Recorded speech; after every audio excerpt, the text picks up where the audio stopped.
aniga markaan joogay hay'ad ku dhacday inay safar xataa u soo aado ogeysiis la'aan ma ay jirin waa in la ogyahay dawladda dhexe waa inay ogtahay degmaduna waa inay ogtahay hadday shaqo qabanaysana sidoo kale hadday qof qaadanayso hadday gaari qaadanayso gaadiidka tartan baa la gelin jiray iyada oo shuruudaha lagu qaadanayo ay ka mid tahay waa inuu gaarigaasu degmada ka mid yahay oo aan anaga hadda galabta waxaan rabaa inaan si toos uga hadlo arrin ku saabsan Save Children oo hadda ay ka taagan tahay hadda hawl in wax laga qabto u baahan sideeda hay'aduhu waxay leeyihiin nidaam sharciyad bay leeyihiin waddankana iskama imaan waxay ku yimaadaan nidaam iyo sharci bay ku yimaadaan cid hadda shaqadooda iyo hawlahooda ay wataan inta badan waa u madax bannaan yihiin hadda waxaa jira hadda arrin u baahan in wax laga qabto oo ku saabsan degmadan Jiriban haddii aad aragtid munkar ama dhibaato haddii aad aragtidna diinteeda waxay qabtaa inaad wax ka qabatid kow waa marka ugu horeysa inaad ka hadashid marka labaad inaad gacan marka hore inaad af kaga hadashid mar labaad inaad gacan wax kaga qabatid mar saddexaad wax ka qaban weyday inaad meesha kaga haajirtid oo ka tagtid marka aniga ku hadlaya magaca odayaasha degmada Jiriban waxaan soo jeedinayaa galabta arrinta Save Children hadda baqaaradii iyo xafiiskii iyo sida la ii sheegay way xiran yihiin hoolkii dawooyinka wuu xiran yahay wuxuuna u xiran yahay arrin u baahan in laga wada hadlo oo hadda ciddii khaldana la yidhaahdo waad khaldan tahay ciddii saxana la yidhaahdo waad saxan tahay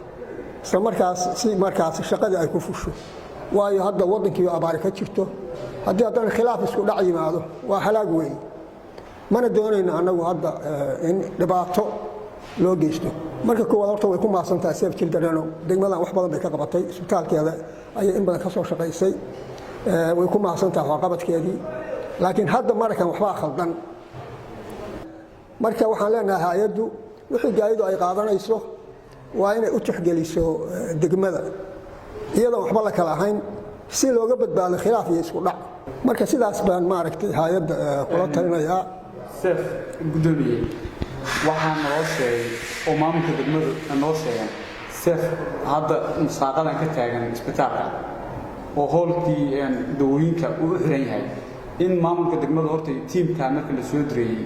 oo Save ay soo direysay oo maamulka degmadu Jiriban wax ogeysiis ku lahayd sidoo kale maamulaha caafimaadka degmada Jiriban maanta wuxuu ka cudurdaartay oo uu sheegay asna waraysi u bixiyay in aysan degmada Jiriban iyo sidoo kale gaarigaas uusan isaga maamulaha caafimaadka ka madax bannaan yahay wax shaqaan adiga wuxuu gudoomiyaha maamulkaaga Save horta degmada ma ka shaqayn jiray wixii degmada laga fulinayo miska soo dirto sida hadda kuwan iska soo dirto kale miyay iska soo dirto u imaan jireen waa ma anaga maamulkayga iyo hadda maamulada jira horta way kala adkaayeen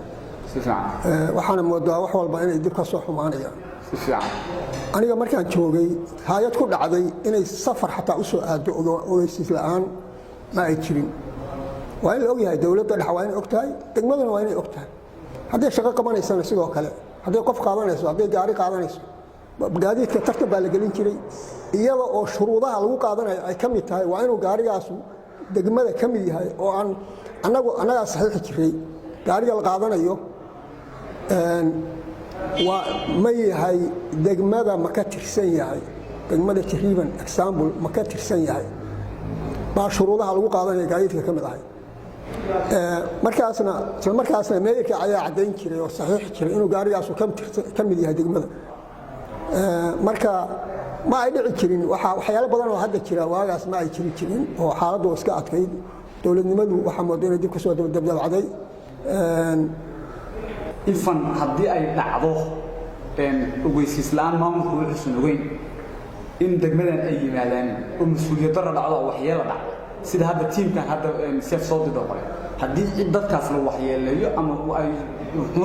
faraq gacan ka hadal ay yimaadaan mas'uuliyaddaas yaa qaaday waxaanu ka hadlayno hadda galabta khasabta inaanu hadda warbaahinta la hadalno waa inaan dhibaato dhicin dadka ay Save qaadatay baana kow ka ah waxaa hadda galabtaan ka hadlayno yani koosgareeyeyna halkaan maaragtay warbaahinta aan ka hadalno waxaa ka mid ah gaadiid ay qaadatay ma doonayno marka annaga degmadayadii in iyadoo maanta waliba abaar ka jirto in khilaaf iyo isku dhac u yimaado degmada xaq waxay u leedahay wixii la qaadanayo oo tartana xafiiska meeyarka in lagu qabto xafiiska maamulka degmada in lagu qabto wixii tartana oo degmadan ku saabsan bay degmada xaq u leedahay waxaanu leenahay marka wixii hore u dhacay ma socon karaan waayo waa waxa sababay hadda in stoorkii dowladda iyo xafiiskii caafimaadka inuu xiran yahay waxa sababay weeye waxaan leenahay seef waa inay timaadaa degmada waa inay maamulka u yeertaa waa inay odayaasha u yeertaa waa in hadday u baahan tahay dadka ay si tartan ah maaragtay oo furan in la geliyo isla markaasna ay yihiin dad ka soo jeeda degmada baabuur hadday qaadanaysaan sidoo kale baabuurka waa inuu ka soo jeedaa degmada iyadoo la xeerinayo inaan khilaaf iyo isku dhac dhicin waayo khilaafkii isku dhaca waa halaag weeye in laga hortagana waa xaq oo ilaahay caqal buu na siiyey inaan ka hortagno waa waajib seef isbitaalka degmada Jiriman ama caafimaadka degmada ayadaa gacanta ku haysa adigu gudoomiye ahaan degmada Jiriman iyo deegaanada hoos yimaada caafimaad ku filan ma helaan oo bulshadaas degmada baalki deegaankaas degmada ku intaas ka hortay ma helaan isku dhacaan hadda oo maaragtay dawladda ay ku milantay baana dhibtaan hadda khilaafkan hadda jira yani wasaaradda iyo waxa isku milmay iyo hay'adda inay kala soocan yihiin baana fiicnaan lahayd waa mahadsanta gudoomiye waxaan rabaa inaan soo gabagabeeyo warbixinta degmada Jiriman hadda waxa xiran maalintii saddexaad isbitaalka degmada Jiriman oo qayb ka mid ah xiran tahay hoolkii ayraada ama stoorkii dawooyinka ee isbitaalka sidoo kale waxa taagan shaqadii tiimka seef ay soo direen degmada Jiriman maamulkiina uu ka cudbaartay inuu tiimkaasi shaqadaas wax faraaq lahayn maamulka caafimaadka degmaduna waa ka cudbaartay in shaqadaas wax lahayn tiimka cidda soo dirayna waa seef adiga ka cabdikariin ahaan seef maxaa baaqo halkan ugu diraysaa barnaamijkan asleeda wax xal loo yahay horta sidaan hore u sheegay anigoo ku hadlay magaca odayaasha degmada Jiriman waxaan soo jeedinay sida ugu dhaqso badan inay seef children timaado degmada Jiriman isla markaasna khilaafka jira ay xaliso waxay hore u qabatayna way ku maasan tahay haddana waxaa loo fadhiyaa oo aanu galabta u fadhinaa inay seef children sida ugu dhaqso badan timaado khilaafka jirana ay xaliso iyada oo ka madax bannaan dawlad aan ahayn degmada Jiriman iyo maamulka degmada Jiriman maamulkeeda iyo odayaasheeda wasaaradda waa waysan lafdhabar muhiim aysan u ahayn tiimkan la soo diray inay soo weysiiso ayadu beedkooda maamulka soo siiso ka bacdi maamulka uu barnaamijkaas hawshaas aad u mas'uuliyadiisa qaado ka bacdi maamulka caafimaadka degmada la ogaado horta haddii khilaaf dhaco oo laba iska hor timaado waxaa la mid saddexaad baa loo baahan yahay marka cidda saddexaad la doonaya inay xalisana waa hay'adda seef children way hadda halka wax cidda looga fadhiyo waa seef way waayo waxa